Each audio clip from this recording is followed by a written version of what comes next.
Welcome to Arts Plus Change. Thank you for joining us this evening. This conference is hosted by the University of Rochester's Institute for the Performing Arts in partnership with the Office of Equity and Inclusion, the Paul J. Burgett Intercultural Center, 540 West Main Incorporated, Create a Space Now, Eastman Institute for Music Leadership, the Warner School, and the Rochester Fringe Festival. My name is Missy Full-Smith, and I am your conference host for this session. And Hannah Felber is our monitor, and Hannah Bell is our presenter. We would like to acknowledge with respect the Seneca Nation, known as the Great Hill People and keepers of the Western Door of the Haudenosaunee. And we take this opportunity to thank these original caretakers on whose ancestral lands the University of Rochester currently resides in what is now referred to as Rochester, New York. As we come together, we also want to honor the many lives tragically taken too soon in recent events by acknowledging the need for a commitment to constant action and attention surrounding systemic issues that continue to impact each of us to this day. And while we have encouraged each presenter to make every effort to create a brave and safe space, we would like to encourage you to attend these sessions in the way that you need to attend. We know that discomfort allows for growth, but we would also like to remind you that you have agency to make decisions that keep you safe as we embark on potentially difficult content and discussions. And as we are all here to learn and grow, we welcome you to challenge ideas, but we ask you to challenge the idea and not the person. And we also want to remind you that individual presenter views don't necessarily represent the official ideas or beliefs of the university, the institute, or its partners. Hannah, the presenter, has shared that this presentation will include mention of racism, death of a child, and violence. And in order to enable live transcription in your Zoom view, please click the arrow to the right of the live transcript box to view. That box can also be dragged to any location on your screen. We are recording today's session, so please note that your spoken, written comments and image may be included as well as transcript. So to protect your privacy, we invite you to rename your profile with your first name only and your pronouns if you feel comfortable. Any breakout rooms would not be recorded. And this is the final session for today, which will be followed directly by a collective conversation of Ashley Campbell's previous talk and Hannah Bell's talk that we're about to hear. So, I'll share at the end of the session what we have coming up tomorrow. Tomorrow's our last day. It's been a really amazing conference, amazing discussions, and I'm really looking forward to this evening. So without further ado, I am honored to welcome Hannah Bell, who is presenting Say Her Name. That's my dog, and I will mute. Thank you so much, Missy. I am really excited to be here and honored to participate. I'm gonna go ahead and share my screen. There we go. All right. So thank you all for attending. And this presentation is titled Say Her Name, The Power of Portraits to Illuminate Stories of Black Women Killed by Police Violence. To start off, I'm just going to give some background on the motivation for the portrait series. 2020 was a challenging year. I probably don't have to say that to most people, but the deaths of George Floyd and Breonna Taylor sparked renewed outrage over police violence towards Black people that has been going on for decades, more accurately, hundreds of years. And while protests were happening around the country, I was processing the events and wondering what, if anything, I had to contribute to the discussion. So this series came out of that time as I processed events and educated myself. It's directly inspired by the hashtag Say Her Name campaign. And this is from the website, a direct quote about what that means. So quote, "It brings awareness to the often invisible names and stories of Black women and girls who have been victimized by racist police violence and provides support to their families. Black women and girls as young as 7 and as old as 93 have been killed by the police, though we rarely hear their names. Knowing their names is a necessary, but not a sufficient condition for lifting up their stories, which in turn provides a much clearer view of the wide-ranging circumstances that make Black women's bodies disproportionately subject to police violence. To lift up their stories and illuminate police violence against Black women, we need to know who they are, how they lived, and why they suffered at the hands of police." That's the end of the quote. So this set of 6 portraits features the following people. Ayanna Jones, she was age 7 when she was killed. Rakia Boyd, age 22. Tanisha Anderson, age 37. Dominique Clayton, age 32. Tatiana Jefferson, age 28. Brianna Taylor, age 26. A really driving statistic as part of my research is that although Black women comprise 13% of women in the United States, Black women are about 1 in 4 of women killed by police. Now, I don't pretend that my thoughts or artistic expression are as valuable as those who experience and live reality of racism in America every day. But I can't claim to be trying to be anti-racist if I sit by and do nothing. So I hope to be a supporting voice, directing others to the real people, experiences, and viewpoints that matter the most. I hope that these women and their stories speak to you, not just me. While the subject matter is a heavy one, it deals with violence, death, and racism. The goal of the portrait series is to honor and mourn the valuable life lost, giving voice to those who have unjustly suffered and been disregarded. It does take bravery to face these topics, and my goal is to always approach them from a place of respect for the voices of minorities, creating a place to mourn and feel outrage, and have ultimately change-making hope. With that in mind, reiterate a trigger warning for some content later on in the presentation, but you can stay for this first part, and then I'll give a second warning before we get a little bit more into specifics. We have a video here. Is that video playing for everyone? Okay, good. These are 6 portraits in the Say Her Name series. They're done in watercolor and ink. I wanted to convey the richness, depth, and uniqueness of each of these women, or in the case of Ayanna, she was a young girl. I knew I wanted to do something more than a traditional style of portraiture. I chose watercolor for its ability to layer so beautifully, giving rich depth with each unique color layering together. Watercolor to me has a sense of movement and life, where you can see the evidence of where and how water, pigments, and brushes moved across the page. I didn't want a still, stuffy portrait, but vibrant movement and rich colors.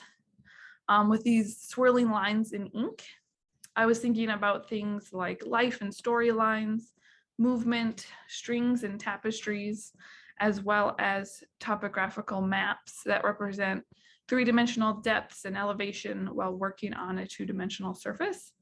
Because these people had full, real, 3-dimensional lives that no still image can do full justice to.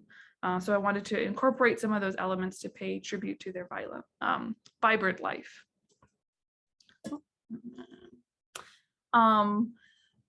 Sort of some of the things that I was thinking about, sort of the history of portraiture in Western art history. Virtually most of the earliest examples of portraiture depict rulers, nobles, the rich, as well as gods and religious figures. And only people with means could have their portrait done or commission a portrait of a saint, god, or other important figure. According to the Tate Museum in London, portraits, quote, have been used to show the power, importance, virtue, beauty, wealth, taste, learning, or other qualities of the sitter. Even in the frivolousness of Instagram culture and celebrities, people's faces are what draws us to influencers. Their face can be their brand, and we tend to value people with beautiful faces. But so many people are not heard, valued, or treated equally because of their face, because of their race. But their voices need to be heard and their stories need to be shared. Their faces need to be seen and their names need to be known. There's a reason that the video of George Floyd was so powerful. We saw him, we saw his face.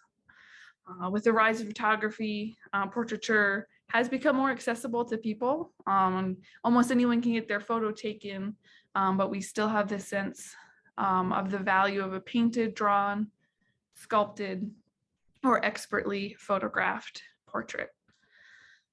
The skill, effort, and time needed to create someone's likeness can show that that person is valued, important, interesting, important to study, worthy to be seen, and commemorated.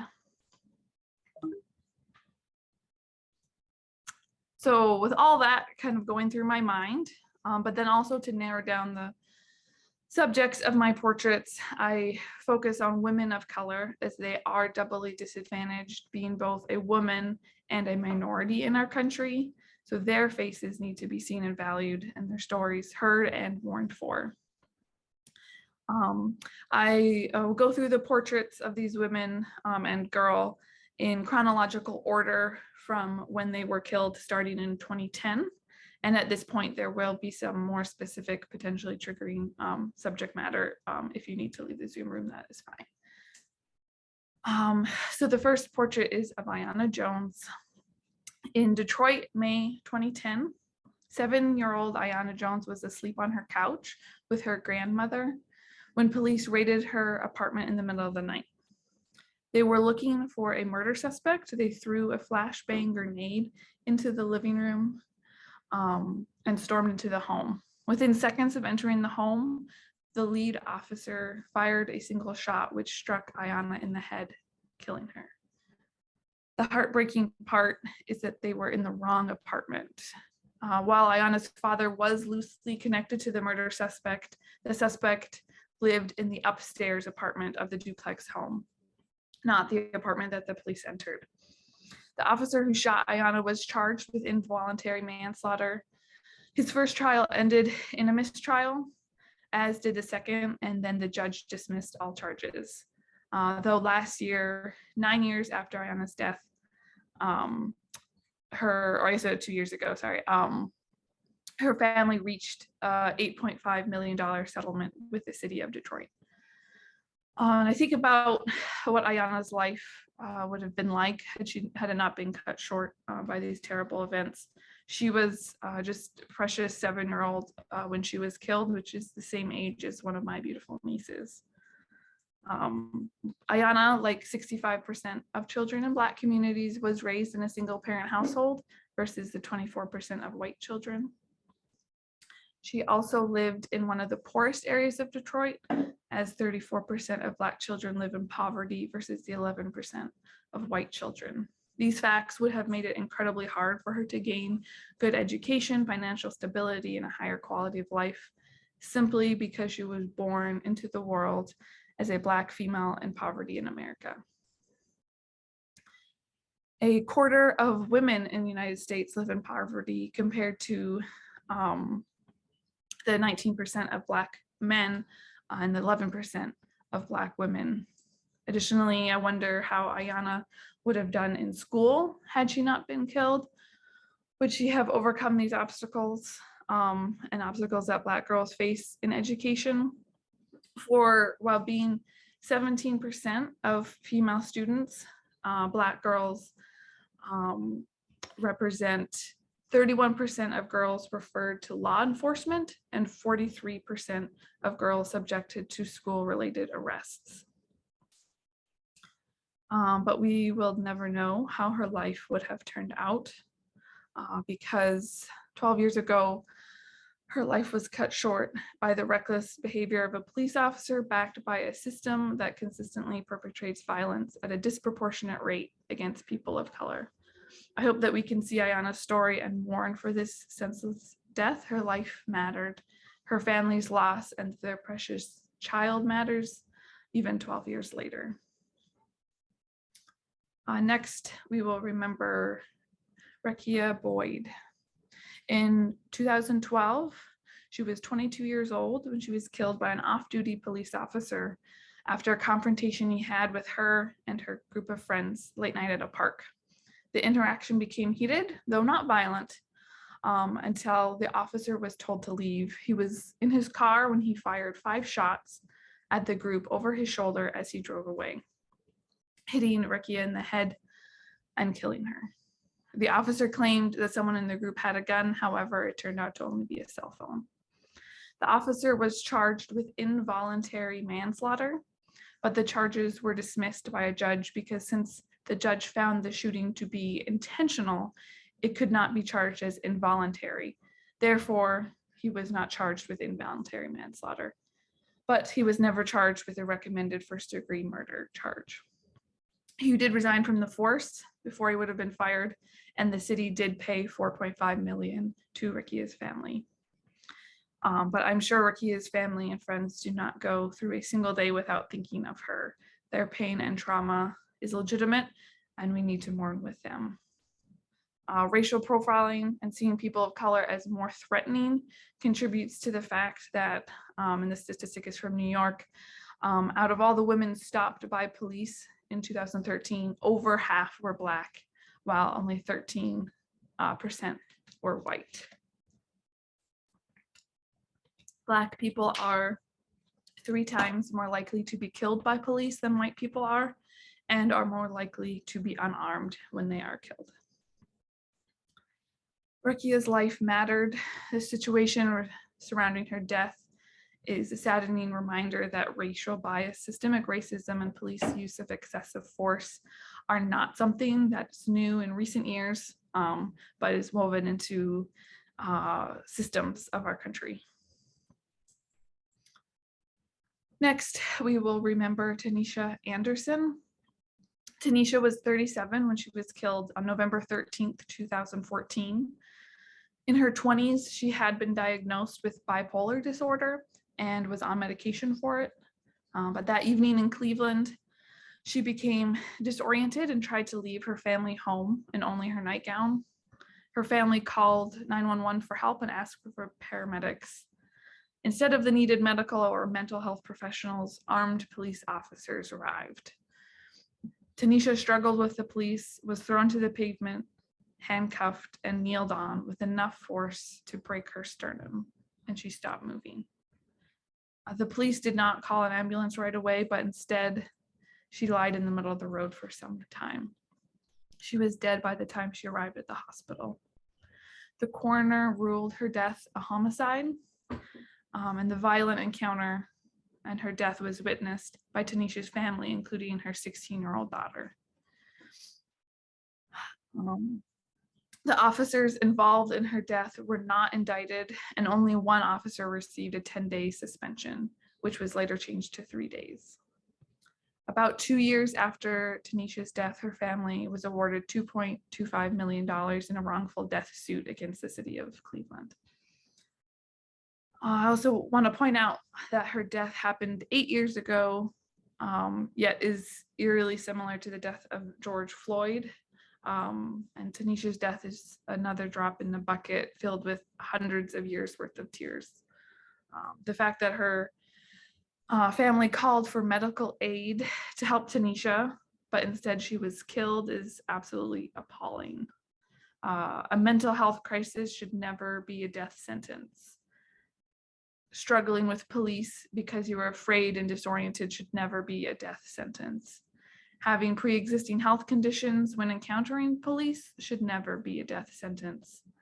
Being a Black woman should never be a death sentence. But women are at a greater likelihood of experiencing mental health conditions, Black men and women experience depression at higher rates than white men and women, have less access to mental health services, and are less likely to receive treatment when they need what they need from healthcare providers.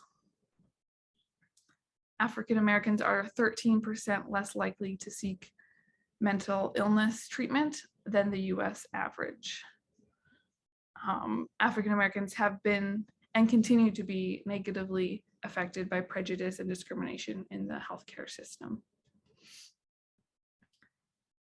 And so there's many complicated layers that intersect and factors that contribute to this statistic that we looked at before, that though Black women comprise 13% of the population in the United States, they are about 1 in 4 of women killed by police.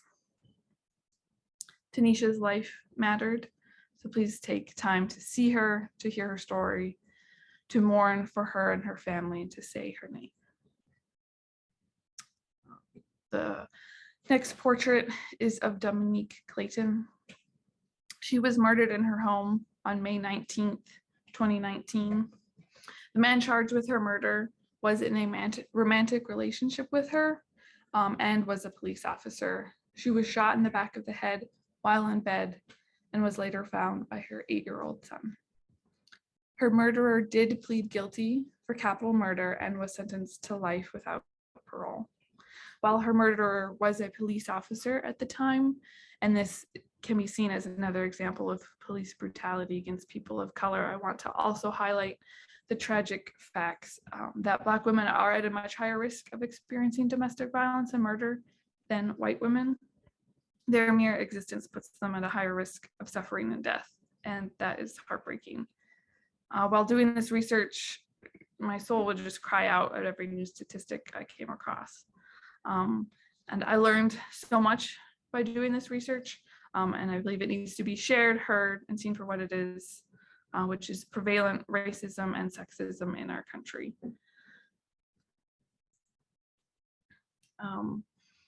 Black women experience domestic violence, like Dominique experienced,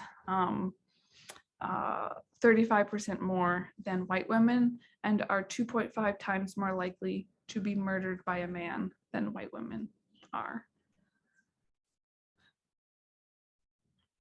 And Black women, the stat, are 2.5 times more likely to be murdered by a man than white women. 56% of the murders of Black women are committed by a current or former intimate partner. 40% of Black women may experience domestic violence in their life. And there's so much more that goes into the reality of these statistics, including the impact that economic status and education have on the level of domestic abuse, as well as the factors that go into the overarching sexism and violence against women of all races in our country and our world. The Black Women's Health Project determined that domestic violence is the #1 health issue facing Black women. Black women are more likely to experience rape than women overall, and the average age of Black female homicide victims was 5 years younger than the average for all women. Black women's lives matter. Dominique's murder reveals a terrible reality for many people in this nation. Our next portrait is of Tatiana Jefferson. Tatiana was 28 years old and worked as a pharmaceutical representative and saved up money to attend medical school. She studied at Xavier University in Louisiana, graduated in 2014 with a degree in biology. October 12th, 2019, she was killed in her own home when an officer who was called in for a wellness check shot her when he saw her through a window. He did not identify himself as police before shooting. The officer was indicted on murder charges on December 2019. However, the trial has been delayed several times And the latest rescheduling brings the trial date to June 23rd, 2020, which is later this month. Studies show that the number of women experiencing police use of force in 2015 had a 353% increase from 1999. And the use of force against men had doubled as well. Both these statistics show a very frightening trend in our country. Another heartbreaking statistic is that according to the Cato Institute, more than 9% of reports of police misconduct in 2010 involved sexual abuse, making it the second most reported form of misconduct after the excessive use of force.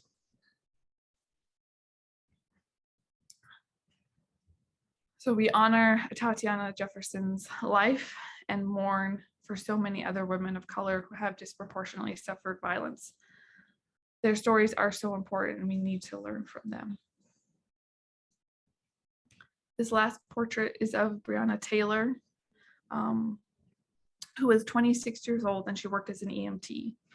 She is perhaps the most well-known of these women, as her death sparked renewed outrage and protest around our nation and even the world. She was killed on March 13th, 2020, when plainclothes unannounced police entered her home on a no-knock search warrant. Taylor's boyfriend fired at the intruders with his legal firearm. They fired back and struck and killed Breonna. Her mother, Tamika Palmer, said, "I want justice for her. I want them to say her name. There's no reason Breonna should be dead at all. She had a whole plan on becoming a nurse and buying a house and then starting a family. Breonna had her head on straight. She was a very decent person." End quote. The main officer involved in the shooting was indicted on 3 counts of wanton endangerment, but was fully acquitted earlier this year. Again, we will contemplate this statistic that although Black women comprise 13% of women in the United States, they are about 1 in 4 of women killed by police. And of course, we would want there to be no women killed by police, but the disproportion of that statistic is very troubling, of course. Our human decency and sense of innate human value and rights are deeply outraged by everything we have contemplated this evening.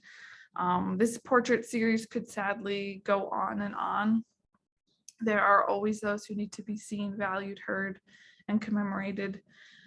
Not to mention series that could be done on missing and murdered Indigenous women or racism towards Black women in the healthcare system.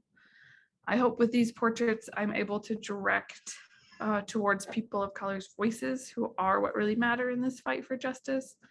They scream and sing and march and gather and pray just to be seen, valued, remembered, and heard. Just to have their lives matter and to be able to flourish without oppression in systems and institutions in this country. I want to direct to some resources if you want to learn more or make donations to organizations that are fighting injustice. One of the largest sources of statistics and studies that I used in this research is the report titled "The Status of Black Women in the United States." This was done in 2017 by the Institute for Women's Policy Research and the National Domestic Workers Alliance. This is a 97-page report on all aspects of life in America as a Black woman.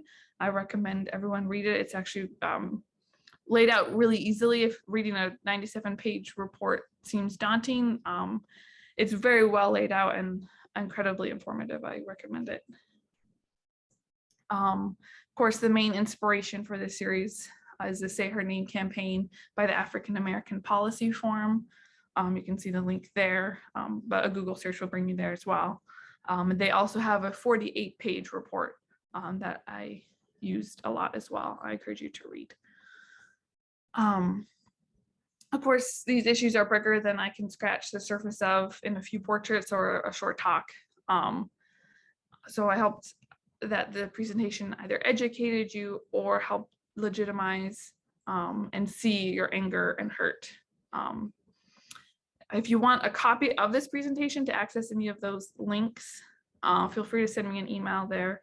I also do sell prints of the portraits, and all proceeds go to the National Black Women's Justice Institute. And each portrait comes with a very shortened version of what I've presented here on the back, and they can be helpful in starting conversations. So I'll just end with this. Ayanna Jones, Rakia Boyd, Tanisha Anderson, Dominique Clayton, Tatiana Jefferson, Brianna Taylor. Say her name. Thank you.